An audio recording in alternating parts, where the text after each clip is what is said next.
Hello and welcome to the Grand Line Review, your source for everything One Piece, and today we are going to be talking about pirates. Yes, pirates, plural. Because today we're not concerned with individuality, and I'd rather turn my attention to examining collectives. Pirate crews, we'll call them in this case, which is one of the great selling factors of One Piece. You know, the idea of abandoning the rules of the world just to hop on a ship with a bunch of friends and just sail towards whatever your entirely self-driven goals are. And naturally, pirate crews are kind of a big deal in this world. In fact, collectively, they do make up the single greatest faction concentration of power in the series. However, the really fun thing about pirates is that they are consistently at war with one another as well, meaning that more centralized and organized groups such as the world government can become the dominating force of the planet. But pirate crews are not at all to be underestimated, and you're going to see why as we go through the top 10 most powerful pirate crews in the history of One Piece. But before we get into that, it's time to play a quick round of Power Scaling Panic, a very simple minigame, the rules of which are as follows. I'm going to give you two One Piece characters, and you need to choose which one of them is going to be more powerful. At which point we will don our scouters to figure out who indeed has the highest power level. And if you choose incorrectly, then your punishment will be subscribing to the Grand Line Review, which will go on to assault you with regular One Piece content being uploaded straight into your YouTube feed. And if you're correct, then well done. You'll have earned your power scaling license and you can now go and argue on Reddit. But our two characters here today will be Gidatsu and Perona. So please do think who you think will have the highest power level, and we will find out in 3, 2, 1, and it is Gidatsu. The dude might forget to breathe, but he is indeed quite strong. And if you chose incorrectly, then you know the thing it is you need to do. And please do comment if you are a new member of the Grand Fleet. Welcome. But let's get into some power crews, starting with number 10, the Golden Lion Pirates. Alright, and we will be stepping back in time to begin things here to roughly 25 years before current events. And here we find a certain legendary figure by the name of Golden Lion Shiki at the helm of one of the more terrifying armadas to have ever been formed. And it also happens to be one of the most satisfying to say Japanese names, being the Kinjishi Kaizokudan. But Shiki was quite the fan of overwhelming military might, and at the height of his career, he commanded a 51 division fleet, which by today's standards would be of a scale and competition worthy of an emperor. But in addition to this, Shiki himself was also not to be underestimated, and his most famous battle in the series would see him face off against both Garp and Sengoku in an event that would end up destroying half of Marineford. Like really, Canon Shiki is no joke. How he was portrayed in the Strong World film does not do he or his crew any justice, although sadly when it comes to the crew, the Golden Lion Pirates fell victim to the ultimate power of fate, when Shiki decided to engage in combat with the infamous Goldie Roger in another event known as the Battle of Ed War. And in this situation, weirdly enough, the Golden Lion Pirates were almost guaranteed victory. That is, until a brutal storm struck and immediately sank half of Shiki's fleet, thus allowing the Roger Pirates to escape and signaling the beginning of the end for the Golden Lion Pirates, as they were never able to fully recover their former power. Although interestingly enough, within canon, the Golden Lion Pirates are still assumedly out there in the world somewhere, but whatever state they're in, it's nothing compared to their former glory. Now, speaking of glory, may I introduce you all to number 9, the Giant Warrior Pirates, an intergenerational crew that terrorized the seas hundreds and hundreds of years ago, but despite that, many of their members are still alive and well to this very day. Originally, this band of massive fiends was co-captained by Jorel and Jarl, before they eventually handed command of the crew over to the more familiar Dory and Broggy. And now I really need to emphasize just how ridiculously powerful this force would have been, because from our perspective, giants in One Piece, well, they've gotten a bit of a bad rap. They're often seen alone and overcome quite simply, but a small army of them would be an extraordinary task to deal with. So much so that the world government was never actually able to. The Giant Warrior Pirates were eventually dissolved due to an ongoing dispute between Captains Dory and Broggy, which 100 years later is still in the process of being settled. And the rest of the fractured crew eventually dissipated and went on to do their own things. However, with that said, the Giant Warrior Pirates are certainly still one of the most powerful pirate crews to have ever existed. But next up, we have a crew that you may or may not have heard of, being the Straw Hat Pirates. A very recent addition to this list and very well earned as well. Individually, it really is hard to compare any other crew to the Straw Hats, because every member is quite ridiculous in their own right. Luffy, Zoro, and Sanji are quickly becoming one of the most fearsome trios to have ever existed. The crew has a former warlord of the sea aboard, a woman who can literally control the weather, a futuristic cyborg capable of building super weapons, an undead skeleton with soul-related abilities, an archaeologist with the not-to-be-overlooked power of supreme knowledge, allowing the crew to find various things like, say, ancient weapons, a doctor who can heal just about anything, and of course, most importantly of all, a man with a long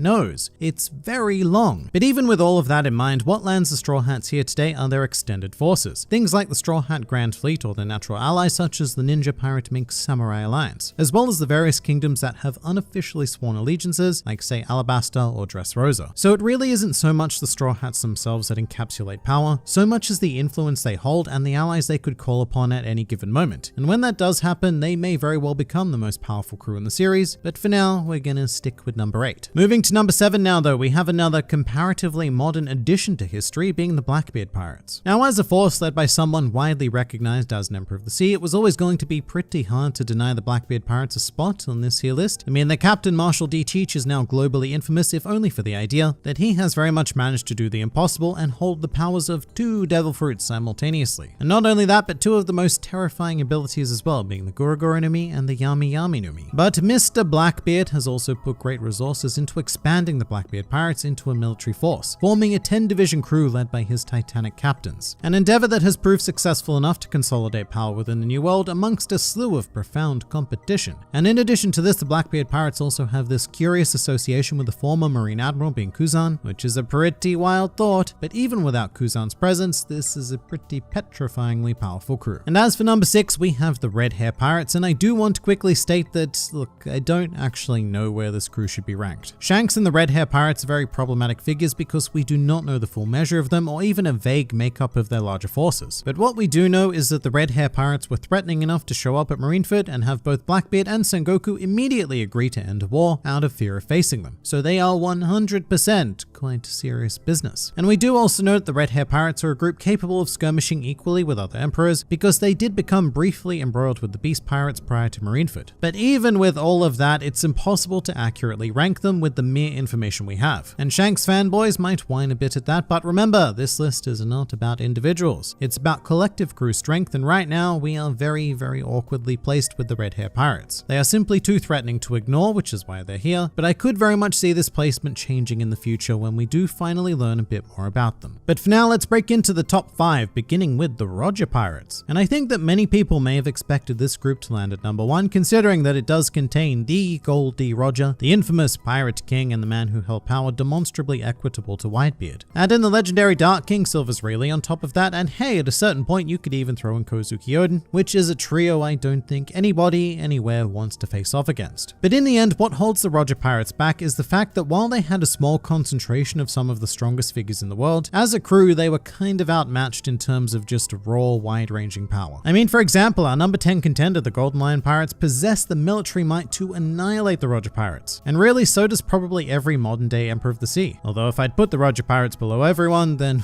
I suspect a lot of dicks would have been ripped. But the Roger Pirates were not a group that could have fought a war on their own like many other crews. They were an opportunistic band of individually powerful fighters, not too unlike the Straw Hats really, and they were able to use that small size to their advantage. However, by virtue of having Roger, Rayleigh, Oden, and so many others, I simply cannot deny them a number 5 place. And so let's move on to one of Roger's key rivals in the Whitebeard Pirates, sitting pretty at number 4. And this is the first group on this list that we really do know the full scope of, apart from the Straw Hats, I guess. And in this case, we know that the Whitebeard Pirates are enough to take on the entirety of the Marines, which I will remind you, there were about 100,000 soldiers present at Marineford, and the Whitebeard Pirates took on that full force of the world government, including what remained of the 7 warlords, which is particularly wonderfully impressive because the core crew of the Whitebeard Pirates consists of just over 1,600 members. And in addition to this, the Whitebeard Pirates had 43 other allied crews alongside them, but the difference in pure numbers was still staggeringly unfavorable for them. And the X factor to make that up was obviously Whitebeard himself, who was labeled as the strongest man in the world, but his 16 division commanders were also supremely powerful, as were each of their legions. The Whitebeard Pirates were an organized, cohesive group that had the potential to change the structure of the very planet with the Paramount War. Pretty amazing stuff for a single crew, which is going to be quite a common theme from here on out. So getting a bit larger now, we have number 3, the Big Mom Pirates, and this group operates on a scale that we have not yet explored on this list. It's the first crew that I would truly describe as its own empire, which of course is led by something of a royal dynasty. At the helm of everything is Charlotte Linlin, aka Big Mom, who apparently has the amusing title of being the strongest hag in the world. And she is almost certainly at least the second most powerful individual currently alive on the planet, but the Big Mom Pirates' true terror comes from its expansive armed forces, which are led by at least 74 out of 85 of Big Mom's children. And from there we have all sorts of allies, soldiers, and even soul-based creatures dedicated to fighting for the Big Mom Pirates that number in the tens of thousands. The scale and overall power of the Big Mom Pirates is absurd, and really, in terms of other crews, only one actually compares to them, which would be our number 2 place, being the Beast Pirates. This is the largest specified organization of pirates that One Piece has ever showcased, with a core crew of roughly 20,000 members and a further 10,000 loyalist samurai and ninja from the land of Wano, and even at their lowest levels, these guys are no joke. Well, except for Batman, because he's pretty funny. Although even then, in the anime, he completely thrashed Luffy. So look, even low-level filler action from the Beast Pirates is something to be taken seriously. But this crew hierarchy is like nothing we've ever seen before, and I think it does say quite a bit that sitting right at the top are characters who possess 3 of the top 10 highest recorded bounties in the series thus far, being Jack, Queen, and Kaido. Although to be fair, King is almost certainly going to be up there as well. And speaking of Kaido, he is a man who has now been referred to not only as the strongest creature in the world, but also just the strongest pirate, period. Now, whether that means the strongest pirate alive is a different discussion, but in the modern day, it is clear-cut. Kaido is the pinnacle of raw power, and that is reflected all the way down through the Beast Pirates, who are undoubtedly the most incredibly dominant crew of modern-day One Piece. However, the vast histories contain at least one crew who eclipses all of that, and perhaps everything there ever will be. But just before we unveil the number 1 spot, this is a spoiler warning for anime-only watchers or those who are not yet up to date with Act 3 of Wano. This is a big spoiler. But when we're talking about the most powerful pirate crews, there is no possibility of ignoring this. So there's your warning, and for everyone else, we will reveal the number 1 position in 3, 2, 1, and it is of course the Rocks Pirates. An idea which may initially seem counterproductive to how I've been analyzing power thus far in terms of military might, because at first glance the Rocks Pirates are more akin to a group like the Roger or the Straw Hat Pirates, this comparatively small collective, but the key difference is that the Rocks Pirates are the first and only all-star crew of One Piece. This crew contained 4 captains of crews that have previously been listed here, including Whitebeard, Big Mom, Kaido, and Shiki, 4 of the most influential pirates in history to name but a few. But the Rocks had many other world-renowned names that spawned because this was a crew of captains. It would be kind of like the equivalent of all of the supernovas meeting up on Sabaody Archipelago and then just deciding to form a new crew with all 11 of them. That combination of power and resources would be world-shaking, and as for the Rocks, they were led by an even more infamous figure named Rox D. Xebec, a man who is credited as being the most formidable foe of Goldie Roger, as well as someone who with his crew was on the verge of destroying the world government institution. And at this point, numbers really do become meaningless. The Rocks Pirates were a super crew, a concept that will likely never be seen again in the series, and thus they make up by far the most powerful pirate crew in One Piece. But what do you guys think? Please do leave your thoughts in the comments below or even join my Discord server. And if you'd like to see more videos like this, then please do go and check out some of my other content or even subscribe to the channel for more glorious One Piece business uploaded straight into your YouTube feed. But for now, this has been the Grand Line Review, and I'll see you next time.